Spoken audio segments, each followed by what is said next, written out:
Advanced security, customization, and analytics. You can also set up domain control for your embedded player.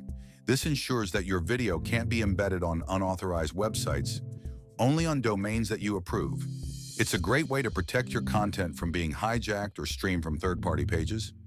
For even stronger protection, you can also assign secure keys between your server and Dacast, adding another layer of security to your live stream. Now let's look at the theme section. Here you have a few customization options to match your brand, such as changing the player color, typography, and a few other design elements. In the Analytics tab, you'll find detailed insights about your live stream performance, including delivery data, viewer engagement, and if you're using the paywall, your sales and revenue metrics.